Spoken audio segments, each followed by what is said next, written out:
Escala en París, Braulio Moro. Bienvenidos a Escala en París, una emisión de Radio France Internacional y France 24 en español. Cuba ha dado vuelta a una página de su historia. Por primera vez en casi 60 años de revolución, un civil tiene en sus manos la rienda del gobierno de ese país. Miguel Díaz-Canel reemplaza a Raúl Castro, uno de los dirigentes históricos de la Revolución Cubana. ¿Qué espera Cuba de ese cambio? ¿Qué es lo que puede transformar? ¿Los desafíos? ¿Qué incógnitas se abren? Para hablar de ello, recibimos en nuestro estudio a Janet Havel, especialista de Cuba, profesora del Instituto de Altos Estudios de América Latina de París y de la Universidad de Marne-la-Vallée y autora del libro Rupturas en Cuba, traducido hace algún tiempo en español. Bienvenida a Escala en París, Janet Havel. Muchos días. Janet Havel, la sucesión que se ha iniciado el día de ayer al interior del régimen cubano es una sucesión que no implica una ruptura, pero tiene muchísimo significado. ¿Cuál es el mensaje fundamental que se puede sacar una vez que Miguel Díaz-Canel ha asumido la presidencia del Estado cubano? El mensaje principal es que es la continuidad de la Revolución Cubana, más bien la continuidad del sistema político, del régimen político, de la defensa de la independencia nacional. Y esa defensa de la independencia nacional, bueno, se supone que se va a garantizar con Miguel Díaz-Canel, que es alguien que representa a la nueva generación. Ya la generación histórica de la revolución se está marchando por motivos biológicos en particular. Y entonces accede al poder una nueva generación que no tiene ni el mismo pasado, ni los mismos antecedentes, ni la misma legitimidad, ni la misma autoridad. Transición en la continuidad o continuidad en transición. Algunos analistas insisten mucho, creo yo de manera errónea, pero quiero conocer su opinión, en decir que Miguel Díaz-Canel a final de cuentas no será sino una especie de marioneta de Raúl Castro. No, yo creo que eso es inexacto, no es así. Obviamente, durante 3 años, hasta el 2021, que es la fecha del próximo Congreso del Partido Comunista, cuando ya Raúl Castro va a dejar su puesto de primer secretario y lo va a sustituir Miguel Díaz-Canel, ya está anunciado eso como primer secretario. Claro, son 3 años de transición y un poco se le va a poner a prueba a Díaz-Canel, a ver cómo reacciona, cómo se comporta. Pero en realidad, marioneta no, porque Díaz-Canel es alguien que tiene un proyecto más abierto en el plan económico, en el plan político, aunque el Partido Único no va a cambiar, vamos a quedar con el mismo sistema político, pero por lo menos él ya ha demostrado en algunas oportunidades que, en primer lugar, utiliza Internet, es un conocedor de las nuevas tecnologías, las usa mucho, lo que en Cuba no es tan usual entre los dirigentes. Defendió también a algunos jóvenes comunistas que tienen un blog en Internet y donde escriben cosas bastante críticas, pues los defendió contra un intento de censura. Además, no se sabe bien lo que va a hacer porque es muy cauteloso, es prudente, tiene mucho cuidado en lo que hace, lo que él dice, hasta ahora lo que se puede entender, precisamente porque está rodeado por fuerzas, por dirigentes que no comparten todos su proyecto. Sin duda alguna, y además hay un punto que es fundamental: la fuerza de las Fuerzas Armadas, el peso político, económico de las Fuerzas Armadas. ¿Hasta qué punto esas fuerzas de la Revolución Cubana pueden ser un freno o un dinamizador de lo que serían las reformas que eventualmente impulse Miguel Díaz-Canel? Es un tema muy complejo, más complejo de lo que se dice habitualmente. ¿Por qué? Porque en primer lugar, están divididas las Fuerzas Armadas entre un sector que está en la defensa, que se ocupa de la defensa, y un sector que está en la economía, muy importante, porque se considera que el 60% de la economía cubana está controlado por el ejército, por los militares. Los sectores estratégicos. Sí,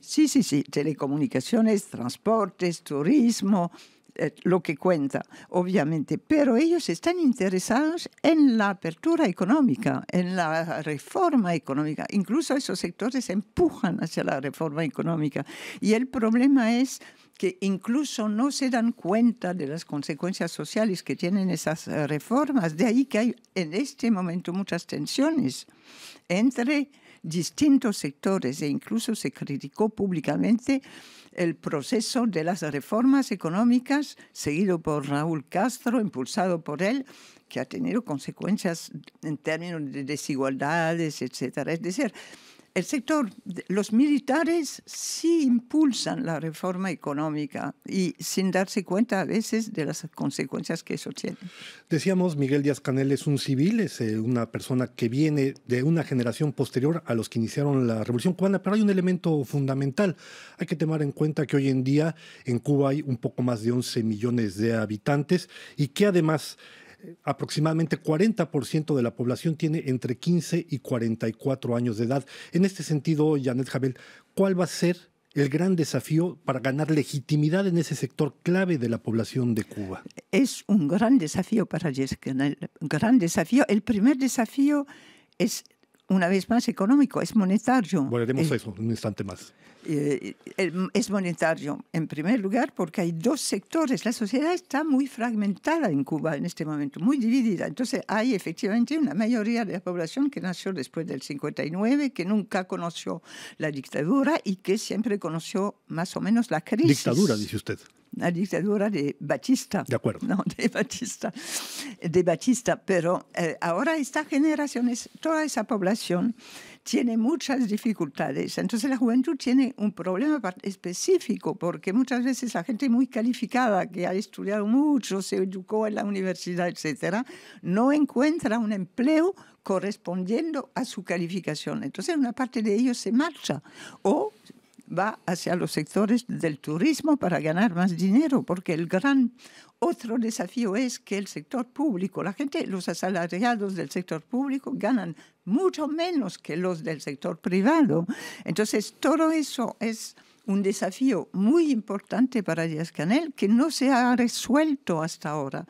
Es decir, todas esas decisiones que se decían que se iban a tomar, la unificación monetaria entre las dos monedas, la actualización del socialismo, que así se llama, todo eso hasta ahora, lo dijo Raúl Castro, no se ha resuelto todavía. Sin duda alguna. Ahora bien, yo creo que hay un tema que se tiende a subestimar y es el hecho de que, como quiera, durante los años que Raúl Castro estuvo en el gobierno, llevó a cabo una serie de reformas, muchas de ellas inacabadas, notablemente lo que usted menciona y que es un problema central hoy para la economía y para la continuidad del llamado modelo cubano, que es el problema de la moneda. Dos tipos de moneda, el CUC y el CUP, uno que se basa en la moneda local, otro que está en equilibrio con el dólar y que tendrían que unificarse, se había dicho, desde el 2013 se inició el proceso. ¿Cuánto le queda al régimen cubano para poder llevar a cabo este proceso de fusión, sabiendo que es una especie de olla a presión, con el crecimiento del turismo, con la desigualdad? Bueno, es una gran incógnita. Raúl Castro ha dicho muy recientemente que le dan dolores de cabeza ese proceso de unificación monetaria. Hace meses, años que se anuncia. Todavía no hay fecha. Y recientemente el Banco Nacional de Cuba dijo que no había fecha para esa unificación. Pero es una bomba de tiempo. Es una bomba de tiempo, pero el problema se puede resumir así.